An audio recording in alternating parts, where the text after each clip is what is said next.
DTK-nın uydurma sırtıq montajlarını bir qırağa tulluyum. Bu barədə axşam danışacağım hər halda. İndi isə sizə başqa bir məsələdən danışım. Bu yaxınlarda qarşıma ölkələrin dövlət büdcəsinin gəlir mənbələri haqqında bir araşdırma çıxdı.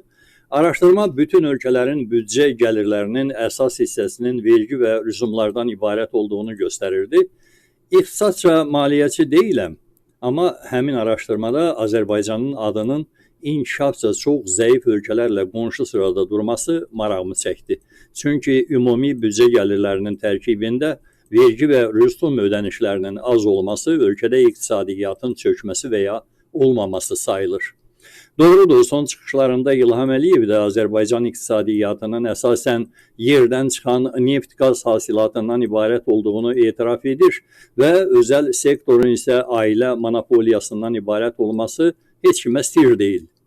33 ildir ki, Əliyev komandasının qabaqcıl hüquqşünasları və maliyyə məsləhətçiləri baş sındırırlar, növüd sahəsindən gəlirlərin Əliyev ailəsinin hesablarına köçürülməsi sistemlərini, qeyri-neft sahəsinin ailə monopoliyasına çevrilməsini və bir də ailəyə məxsus şirkətlər üçün vergi ödənişlərindən azad edilməni qanunlara həkk etmək üçün. Əliyev ailəsinin bu arzuları müstəqil olmayan parlament və məhkəmə institutlarının köməyi ilə gerçəkləşə bilib, ölkənin konstitusiyasından tutmuş xırda qanununa qədər bütün qanunvericilik bazası ölkədə yalnız Əliyev ailəsinin hakimiyyətinin davamlılığı və fəaliyyətinin azadlığı üçün ya dəyişdirilib, ya da yenisi ilə əvəzlənib. Belə şəraitdə dövlət büdcəsinin gəlirləri içərisində hansısa vergi ödənişlərinin olmasını gözləmək də həm məntiqsiz, həm də ağlabatan görünməzdir.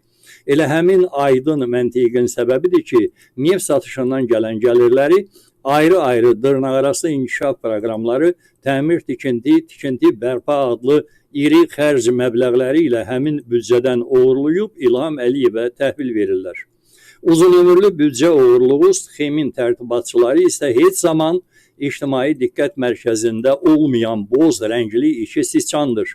Ölkənin neft sektorunu və qeyri-neft sektorunun ailə monopoliyasını idarə edən Mikhail Cabbarovdursa, həmin işlərin uğurlu nəticələrini birbaşa İlham Əliyevə səlahiyyəti çatan sədaqətli şəxs prezident aparatında günəş işığı görməyən pəncərəsiz kabinetdə gizlənən Əliyevin köməkçisi Natiq Əmirovdur.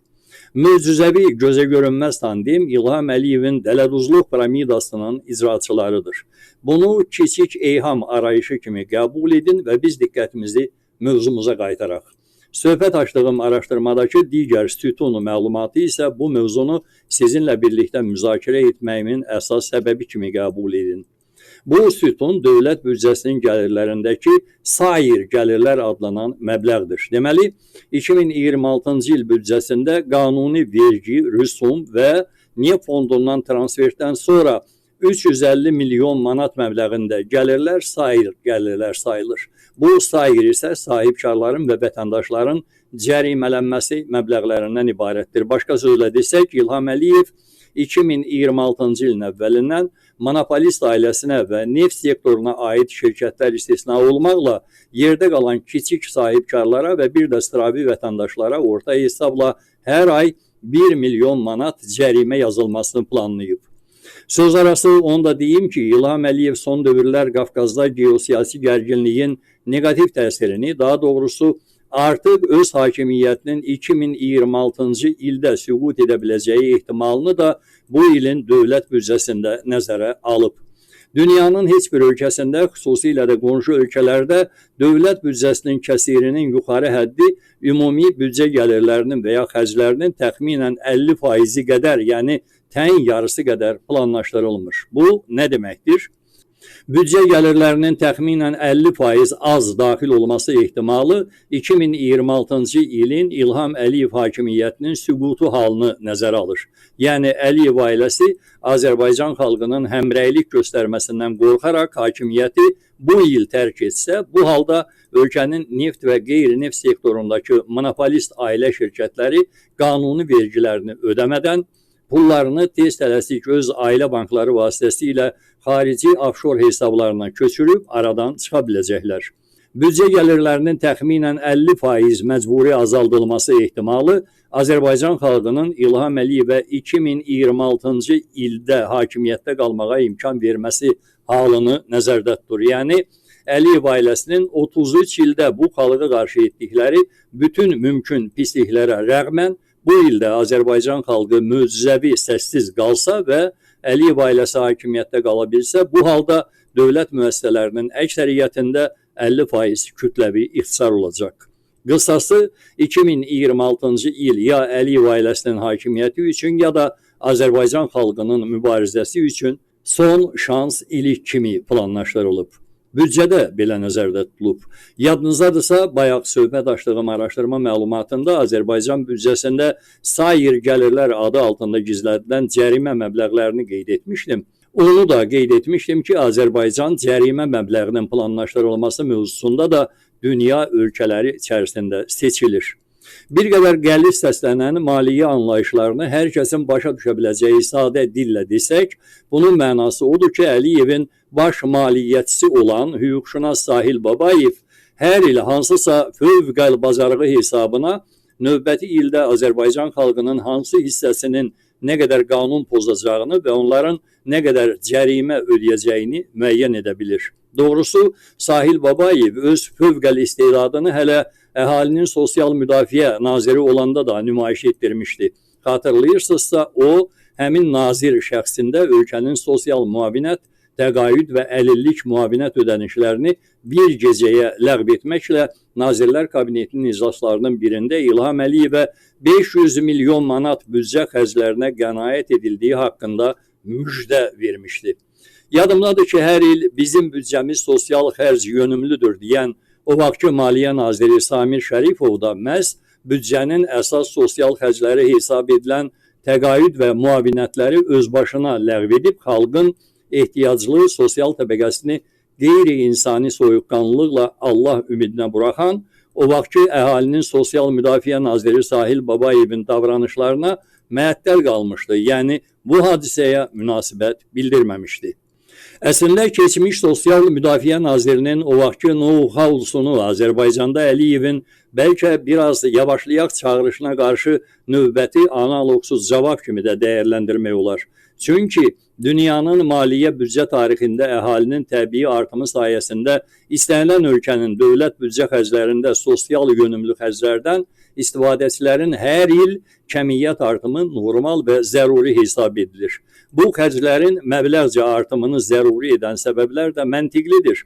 Misal üçün, ölkə iqtisadiyyatındakı təbii inflyasiya indeksləşməsi və səhiyyə xidmətinin inkişafını göstərə bilərik. Sahil Babayevin o vaxtki qeyri-insani və məsuliyyətsiz davranışına sosial şəbəkədə bildirilən münasibətlərdə qeyd edilirdi ki, dövlət büdcəsinin xərclərinə gerçək qənaət zərurəti yarananda təcrübədə bu qənaəti adətən büdcə vəsaitləri hesabına edilməli təmir-tikinti işlərinin bir qisminin təxirə salınması yoluyla təmin edirlər. Yəni, dolayısıyla Sahil Babayevin həmin dırnaqarası qənaət jesti əslində həm də səlahiyyət həddini aşma yaxud Maliyyə Nazirinin səlahiyyətlərini öz başına icra etmə sayılırdı.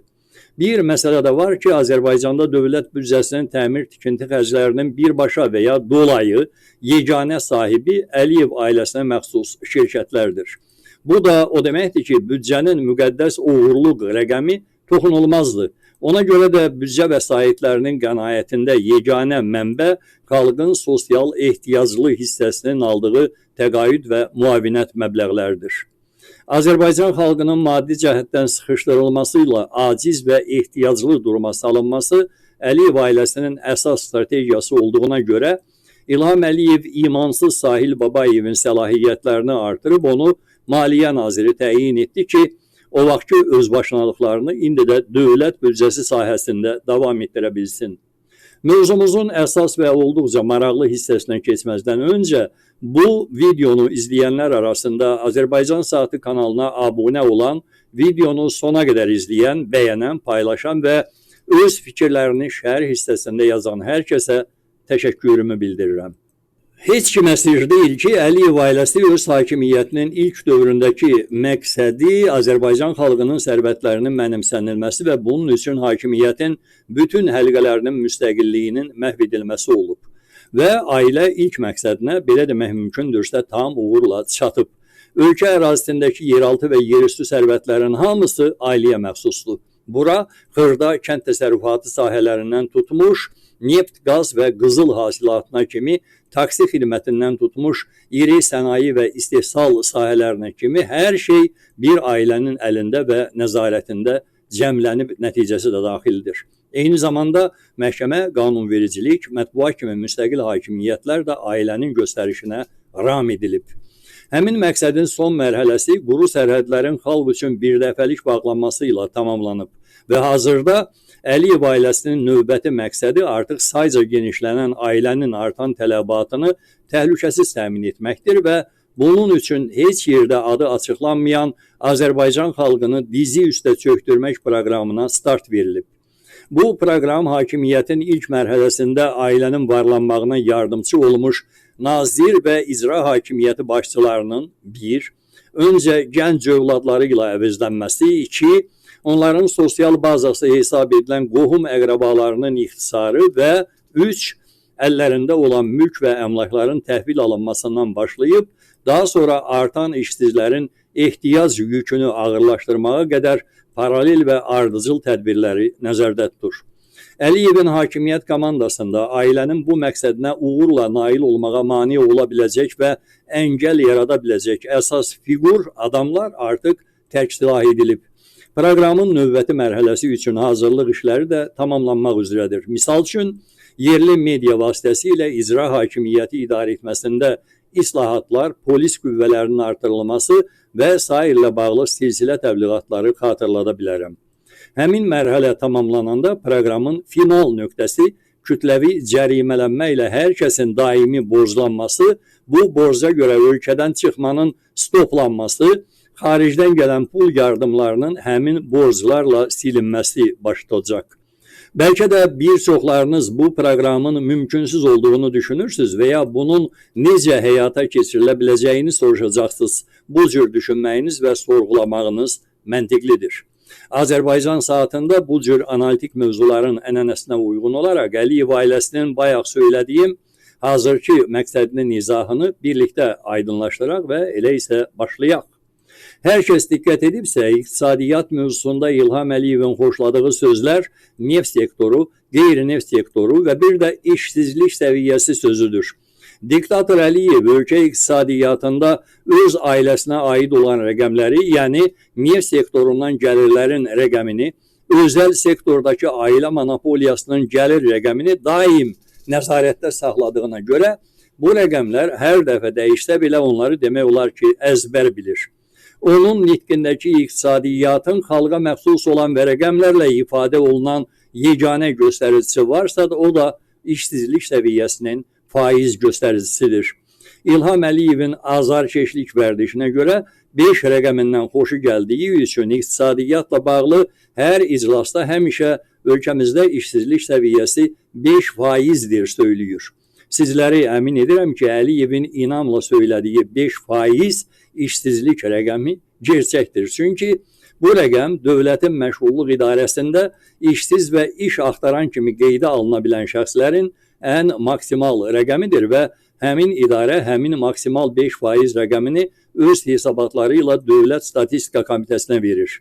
İlham Əliyev də həmin komitənin rəsmi rəqəmini sadəcə öz iclaslarında səsləndirir. Azərbaycan Saatı kanalının ötən canlı efir müzakirələrinin birində efir qonağına belə bir sual vermişdim. Əgər ölkənin real həyatında əhalinin əmək qabiliyyətli hissəsinin 30%-nə qədər hissəsi işləmirsə və İlham Əliyevin söylediği 5%'lik işsizlik səviyyəsi rəqəmi rəsmi hesabata istinad edilirsə, o zaman yerdə qalan fərq, yəni 25% işləməyənlər hansı kateqoriya qrupuna aiddir? Həmin videonun şərh hissəsində izləyicilərdən biri yazmışdı ki, ölkənin 25%-i avaradır. Doğrusu izləyicinin həmin şərh cavabına ilk dəfə o qədər də əhəmiyyət verməsəm də, onun həmin cavabı diqqətimdə taxılıb qalmışdı.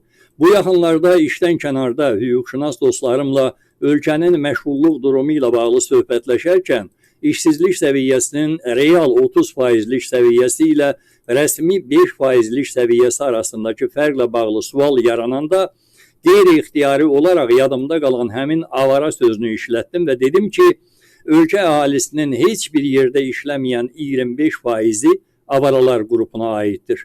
Təcrübəli peşəkar hüquqşünas dostum təsdiqlədi və dedi ki, Sovet dövründə ölkədə əhalinin əmək qabiliyyətli hissəsinin müntəzəm artmasına uyğun olaraq yeni iş yerlərdə açılırdı. Çox zaman işçi çatışmazlığı olduğuna görə ölkədə müxtəlif peşə və ixtisas texnikumları ilə insanları fərqli işlərə yönəldə bilirdilər. O dövrdə fürsət düşəndə işləməyənlər və ya işdən yayınanlar da olurdu. Qanunda onları tüfeyli adlandırırdılar, amma bu anlayış həyat tərzi mənasında utanç hissi doğurmaq üçün idi. Azərbaycan xalqının güzəranı Əliyev ailəsini heç zaman maraqlandırmayıb deyə bu ailənin hakimiyyəti dövründə Əliyevin hiyləgər hüquqşünasları qanundakı həmin tüfeyli sözünü avara sözü ilə əvəzlədilər və hakimiyyət istədiyi vaxt bu qrup adamları cəzalandırmaq üçün həmin avara anlayışını qanunda məşğuliyyət növü kimi göstərdilər. Yəni, Azərbaycanlı hər hansı işdən çıxdıqdan yaxud ixtisara düşdükdən sonra yeni işə düzələnə kimi məşğulluq idarəsində işsiz və ya iş axtaran kimi qeydiyyata alınmırsa, o zaman həmin insan avaraçılıqla məşğul olan hesab edilir. Bu söhbət əsasında hər birinizi və elə bugündən başlayaraq düşündürməli olan daha dəhşətli məqamlar ortaya çıxdı. Beləliklə, avara anlayışı İnzibati Xətalar Məcəlləsi ilə tənzimlənir və bu qanuna görə avaralar bir qayda olaraq yaşayış yeri olmayanlar, yaşamağa vəsaiti olmayanlar, hər hansı ictimai faydalı işlə və ya peşə fəaliyyəti ilə məşğul olmayanlar, həmçinin mütəmadi olaraq xırda oğurluq və ya dilənçilik yolu ilə dolanan şəxslərdir. Reallıqda heç bir işlə məşğul olmayan adamlara qarşı məhz hər hansı cəza tətbiq etmək səlahiyyəti üçün bu anlayış İnzibati Xətalar Məcəlləsində avaraçılıqla məşğul olma kimi qeyd edilir. Yəni, avara kateqoriyasına düşən və yetkinlik yaşında olan şəxsə bu avaraçılığa görə 20-25 manat məbləğində cərimə yaxud 10 gün müddətinədək həbs cəzası müəyyən edilə bilər. Əgər avara hesab edilən şəxs yetkinlik yaşına çatmayıbsa, bu zaman onu avaraçılığa cəlb edən yetkin yaşlı şəxs 50-90 manat məbləğində cərimə yaxud 5-15 günədək həbs ilə cəzalandırıla bilər. Əgər avara hesab edilən şəxs xarici ölkə vətəndaşı və ya vətəndaşlığı olmayan şəxs olarsa, bu zaman o ya 20-25 manat məbləğində cərimə və ya ölkədən çıxarılma ilə cəzalandırılır. İndi isə nəzərimizi hüquq və qanundan ayrı Azərbaycandakı real vəziyyətə yönəldək. Qeyd edim ki, hansısa Azərbaycanlı ölkə daxilində öz bacarıq, savad və bilik təcrübəsinə uyğun hər hansı iş və ya məşğuliyyət tapa bilməyəndə bu cür məşğuliyyət üçün ölkəni tərk edirsə, o artıq avara hesab edilmir. Yəni, mövzumuz hazırda ölkə daxilində olan rəsmi avaralarla bağlı olacaq. Məlum oldu ki, avaralar əsasən 3 güc orqanının nəzarəti altındadır. Daxili İşlər Naziri Vilayət Eyvazovun, Baş prokuror Kamran Əliyevin birbaşa nəzarət və himayədarlıq etdiyi, qanunsuz fəaliyyət sahələrinə cəlb etdiyi avara qrupunun təmsilçilərinə, narkotika alverçiləri və istifadəçiləri, küçə dilənçiləri, evsiz bomjlar, yetkinlik yaşına çatıb işləməyən yetimxana məzunları, gecə barlarındakı fahişələr, cibgirlər, həbsdən azad olmuş şəxslər, qul bazarında çalışan fəhlələr, polisin mülki iş verən və şərliyənləri, heç bir yerdə işləməyib, yalnız zəruri hallarda güc və təzyiq məqsədi ilə razborkalara cəlb edilən idmançı banditlər, rəsmi maaş almayan internet trolları aiddirlər. Bu səbəbdəndir ki, Azərbaycan xalqı indiyə qədər haqlı olaraq həmin qanunsuz fəaliyyətlərin məhz polis və prokurorluq işçiləri tərəfindən görüldüyünü sosial şəbəkələrdə paylaşırlar. Eyni zamanda həbsxanada saxlanılanlar Ədliyyə Nazirinin birbaşa nəzarətində olan və zərərsiz avaralar sayılır. Bununla yanaşı, ayrı-ayrı nazirlərin birbaşa şəxsi himayə və nəzarəti altında saxladıkları, onların birbaşa öz fəaliyyət sahələrinə aid olmayan göstərişlərini yerinə yetirən, buna görə əmək müqaviləsi olmadan qeyri-rəsmi maaş alan avaraların müasir adı internet trollarıdır. Avaralar kateqoriyasına düşən və cəmiyyətin mənəviyyatına zərər vurmayanlara böyük bazar və yarmarkalarda sahibkar kimi vergi qeydiyyatı olmayan və sayca çox olmayan alverçilər, bir də kənd yerlərində şəxsi təsərrüfat sahiblərinin yetkinlik yaşına çatıb işləməyən övladlar daxildir. İlham Əliyev yazdırtdırdığı İnzibati Xətalar məcəlləsinə güvənib, Azərbaycan xalqının özünə iş güc tapmayan 30% üçün 2 mərhələli seçim imkanı verir. Birinci mərhələ az maaşlı texniki xidmət iş təklifi ilə razılaşmayıb, işsiz və ya iş axtaran kimi 6 ay ümidlənib, vaxtını itirmək və ikinci mərhələ el dili ilə desək, yaşayış dibinin dibinə düşmək, rəsmi adı isə həqiqi avaraçılıqla məşğul olmaq.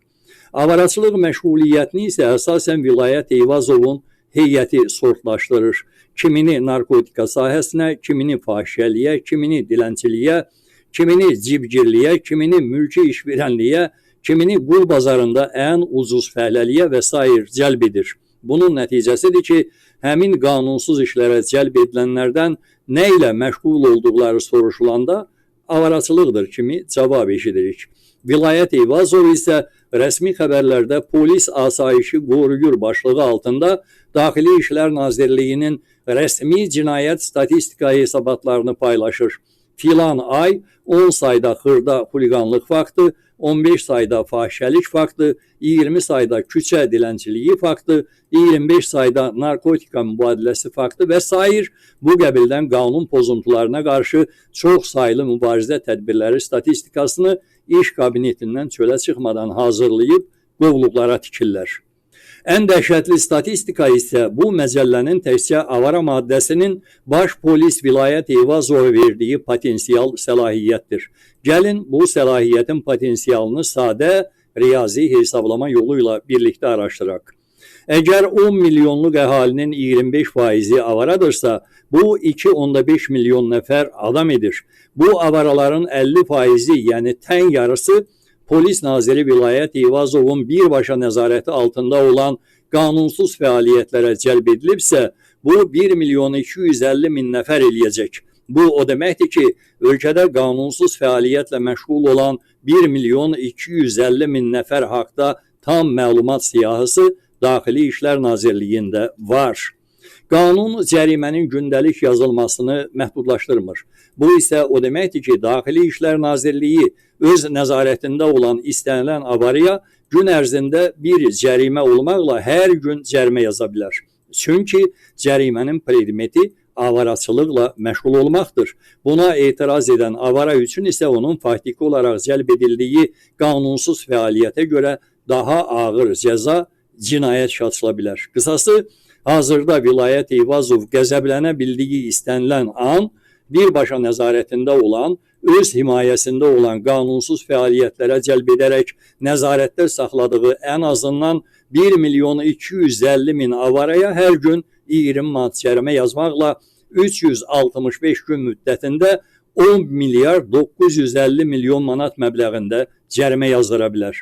Ölkədə işləyən statistik adamın orta aylıq əmək haqqının 1000 manat olduğunu belə nəzərə alsaq, avara statuslu adamın gündəlik heç bir işlə məşğul olmaması faktını əsas götürməklə onu hər ay 600 manat cərimələmək və sonra borcunu ödəmədiyinə görə həbsə atmaq sadəcə 1+1 qədər asan işdir. Amma İnzibati Xətalar Məcəlləsinin avara maddəsinin gücünün siyasi tərəfi də var və qanun bu tərəfi polis naziri Vilayət Eyvazovu ölkədəki bütün nazirlərdən daha güclü olduğunu ifadə edir. Baxın, İlham Əliyevin Vilayət Eyvazova qarşı mülayim münasibət göstərdiyi dinc dövrdə vilayət həmin məcəllənin tilsimli cərimə gücünü avaralara qarşı güngür şallaq əvəzi işlədib, onları ölkədəki narkotika alveri, fahişəlik, dilənçilik, cibgirlik, xırda uğurluq, işverənlik, trolluq və s. kimi istənilən qanunsuz fəaliyyətlərə cəlb edə bilir. Bu dövrdə polis naziri bu avaraları da öz polis heyətini də gündəlik qanunsuz fəaliyyətlərə cəlb edib, özü başda olmaqla hər kəsi dolandırır və Əliyev ailəsinin cərimə sovqatını da müntəzəm çatdırır.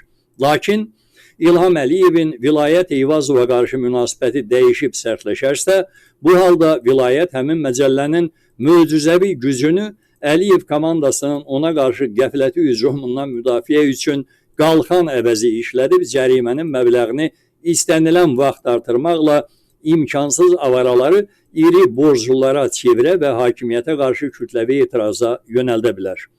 Bütün bunları məhz sizinlə birlikdə araşdırıb səsləndirməkdə məqsədim odur ki, biləsiz, İlham Əliyevə bundan sonra hakimiyyətdə qalmaq qismət olsa, o öz hakimiyyətini ailə üzvlərindən birinə ötürməzdən öncə həmin ailə üzvlərinin heç kimə sirri olmayan savadı və tərbiyəsini nəzərə alıb onların hakimiyyət dövrü üçün daha rahat, qul mühiti şəraiti yaratmaq istəyir.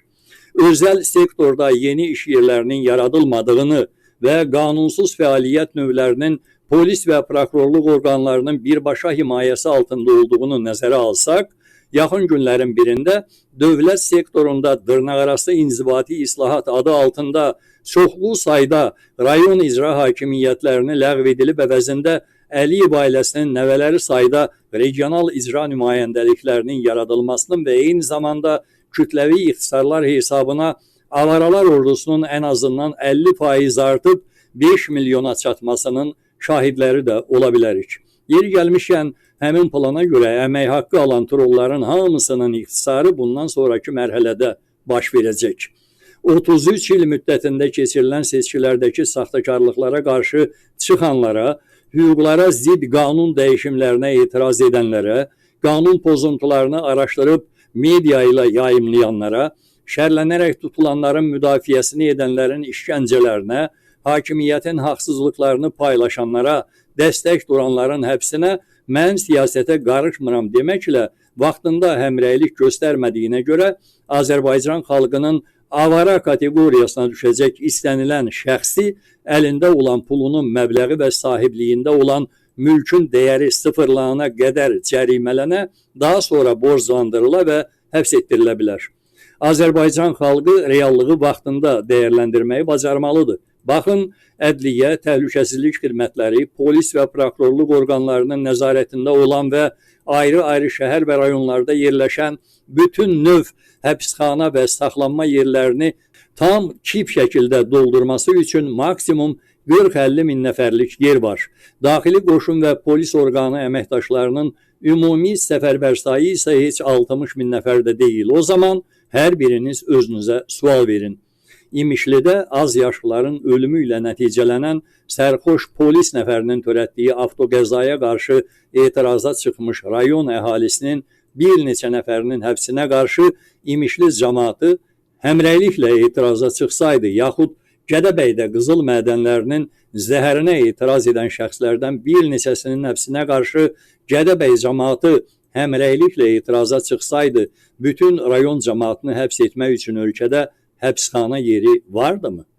Tovuz rayonunda Nərmin adlı qızın uğurlanaraq öldürülməsinə, Gəncədə Elvin adlı gəncin döyülərək öldürülməsinə, 170 nəfər qazinin özünə qəsd etməsinə və sayı bilinməyən bu cür hadisələrə qarşı hər rayon cəmaatı həmrəyliklə etiraza çıxsaydı, bütün rayon cəmaatını həbs etmək üçün ölkədə həbsxana yeri vardımı?